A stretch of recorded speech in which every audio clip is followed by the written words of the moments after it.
Quick announcement first. Okay, sorry. There's no you killed all the drama, but no. No, you can stand. Yeah, you can stand right here. You understand. Everyone, I'm Luke Jones with WNST, representing the Baltimore chapter of the PFWA, and wanted to quickly announce this year's Team MVP and Media Good Guy. It's only the second time that the same player has taken home both awards in the same season, but yeah, I'm not going to belabor the point, but obviously we appreciate Kyle Hamilton's candor, his willingness to go above and beyond typical media obligations to provide insight about the team, honesty, talk at good times, and also times when it's not so good and it's not as easier to do that. So as media members, we appreciate that. Certainly the fans that follow the team appreciate that as well. And also the guy standing next to me, he's a safety, but I think I have it right. He lined up at high safety, slot corner, edge rusher, off-ball linebacker, D-line, corner a few times, and he's the only Ravens defensive back in franchise history to earn 3 Pro Bowls in his first 4 seasons. Clearly this team got off to a difficult start, and it was this individual's dynamic versatility and playmaking ability that is a big reason why the Ravens have rebounded and have a chance to play for the division on Sunday night. So congratulations to Kyle Hamilton, Team MVP and Media Good Guy. Thank you, appreciate it. Thank you. Thank y'all, thank everybody. I got a question. Who's the other person that won both? Mark Andrews, nice, good company. Good company. Well, I appreciate that, really. Goes without saying how much you guys work every single day in here, and it's not easy work, and you guys travel and dedicate all your time to us, so it's the least we can do to reciprocate that sort of relationship to you guys. And like was said earlier, you know, good, bad, great, terrible. We have to keep playing, and you guys have to keep writing. So one and the same in a sense, and I appreciate everybody for looking at me in this light. So thank you. How does it feel to be twice as nice to win both? Yeah, no, it feels good. You know, good guy and good players. It's you know, I like to hold myself to that standard, and it's cool being recognized by my peers as such, and that is something I don't take lightly, so I appreciate it. Kyle, sorry to ruin the good vibes that have been created here. The last 2 weeks, you know, has not been the best for your secondary. When you kind of look at the body of work over the last 2 weeks, and also what went right in that Cincinnati game, what do you feel like you have to get back to in this game that's going to decide pretty much everything for this season? Yeah, I think it's I've always said it's a week-to-week league, and just because you did one thing well or one thing bad the next week doesn't mean that's just going to naturally carry over. Or last week is going to naturally carry over into the next week. I think with the Cincinnati game, one, it was a mentality of just like rushing coverage, everybody doing their job together, and I think that's something that we preach all the time, but fall short of doing it sometimes. And you know, that's kind of the game that we play on defense. You know, offenses in this league have evolved so much to where shutouts are very rare. I think it was our first shutout since, one of y'all probably know, 2019 maybe? It was a good time ago. I haven't been a part of a shutout since I've been here. So to have that happen, obviously you got to get off the field on 4th downs and stuff and plus territory like we did in Cincinnati. But I think throughout the game you just got to have good rush with good coverage, and it's complementary football that we haven't done such a good job as in the past couple weeks. So. But, you know, just as it's gone bad, it can go good too. So we got another opportunity to go prove that.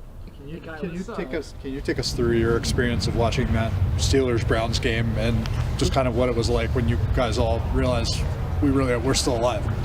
Yeah, I wasn't really watching it. Honestly, I mean, I kept getting texts and stuff. I might have turned it on late, but I mean, me watching it wasn't really going to affect the outcome. So I was going to just get told the schedule after the game. But you know, I'm obviously glad that it fell in our favor, and we got to make it for a reason. And I think we're going to go out there and do that on Sunday.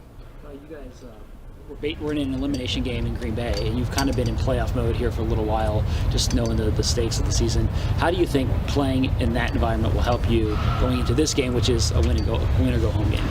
Yeah, I think it definitely helps because it's not like you're changing your mindset or anything. Obviously, this week's a little different. Just division opponent, our biggest rival on the road. And I told the DBs and I told the whole defense earlier, like, these are games that live in infamy. Like, you see the clips all the time of Ed Ray Lewis, Palomalu, Big Ben, whoever it may be, and like this is going to be one of those games. So we need to make sure we're on the right side of history. But to your point, I mean, playoff football has kind of been where we're at since the bye week to a degree. Obviously, we've lost a couple games since then, but you know we've been in a win and stay alive situation for a little while. So I think it'll help us going forward and hopefully pass this week. Kyle, with the understanding that Sunday is the most important thing right now, obviously, a few weeks ago you invoked a handful of Cinderella stories. Do you guys give yourself much grace to think about how far you've come from being 1-5 to now having a chance to make the playoffs and controlling your own destiny?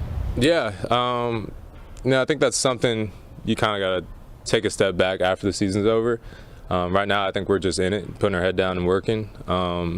But you know, it got bleak there a little bit for a few times throughout the year. And like I said, we just got to make it all for a reason. We worked too hard to put ourselves in this position, and you know, God's been on our side to give us another shot. And not a lot of 8-8 teams can say they still have a chance in Week 18, so we got to make the most of that. The last 2 times you visited Pittsburgh, both losses, and a lot of self-inflicted type errors, sort of mistakes that don't look clean on tape. What is the discussion about just trying to avoid hurting yourselves and giving yourselves a chance without making some mistakes that are avoidable? Yeah, I think it's just sticking to the fundamentals, and that's obviously a very vague answer, but it's really that kind of game. It's going to be a physical game, and it's on the road, obviously, and I think we need to play smart but not play timid. I think there's a fine line there, and especially this game, you can't go out there holding any of your bullets in your gun because you got to let them all go. It's winter going home. So obviously got to play smart and do the right things on offense, defense, special teams, but let it rip at the end of the day. Whoever loses the game, it's their last game of the year. So whatever the outcome, you don't want to be sitting in the locker room saying you could have done more. Why do you think this team has been so good on the road this year? I actually don't know. We've been talking about that a little bit, just kind of jokingly, but it might just be, backs against the wall kind of mentality. I don't know what it is, but there's something a little different about going into somebody else's stadium, and we got to all come together because, Ravens fans travel, but at the end of the day, we're in enemy territory, so maybe it's that mentality. I don't know what it is, but obviously I wish it wasn't that way. But yeah, I'm glad we're winning on the road, because if we weren't winning on the road, then this game wouldn't matter. So road, home, obviously we want the home record to be better, but give ourselves a chance. Kyle, you can't turn on the TV without seeing some discourse about your quarterback. And is he practicing? What does he do? How hurt is he? How much do you guys talk about in the building? Is there kind of a curiosity about him and whether he's going to practice or whether he's going to be ready to play, or how much is that discussed in here? It's definitely discussed just because he's the face of the franchise. I'm not going to lie and say that it's not, but I don't think it's ever a matter of does he want to. I think it's just a matter of is he physically able to do so. And that goes with any of our most important players. If somebody's got some lingering and may not be able to come to practice or something like that, people are asking about it. It's not just a Lamar thing, but I've been around this dude for the past 4 years, and I know what he's about, and I know that he practices what he preaches, and if he's able to go out there and play and practice, he will do so. And he's a warrior, and I respect him and respect who he is as a person and as a player. And but yeah, he's 2-time MVP, face of the franchise. People are probably going to talk a little bit, but it's not with any negative connotation attached to it. When you see Derek running wild, you see your run defense setting a hard edge and giving opposing offense a lot of runway. Can you kind of tell pretty early in games you have this team has an advantage in the trenches? Yeah, I think so. I think we go into games thinking that. Obviously, some games flow differently than others, and we may get behind, and so you can't really run the ball as much as you would like. But we still run the ball, and last game, it's an outlier, but it doesn't necessarily feel like an outlier to us. I feel like that's kind of our identity. Obviously, on defense, we need to play better complementary football, and that's not just within the whole unit. That's within the whole team. Offense is doing their thing. Snoop, D-Hen, everybody on that side, and we were kind of bleeding for a little bit for a good bit of the game, and that's a bad feeling, being on the sideline, seeing your brothers out there doing their job and you going out there and not doing your job. So it boils down to everybody just gelling together as a team, and it might not always be that way, but you can still win the game like we did this past Sunday. Are we at the point in the season where, like, the more physical team that kind of has a snowballing nature to it because of just how beat up some teams are?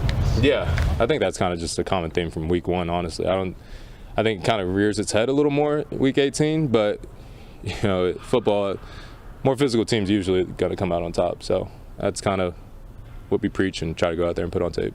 Kyle, I think it was you in Cincinnati that said to the team huddle, if we beat them, their season's over. Is that phrase going to get reused this coming Sunday night?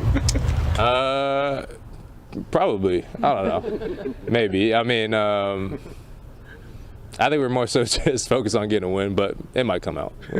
We'll see. I didn't know anybody was recording. I thought that was a more intimate moment than it was, but yeah, we'll see. All right, thank you, Kyle. Thank you.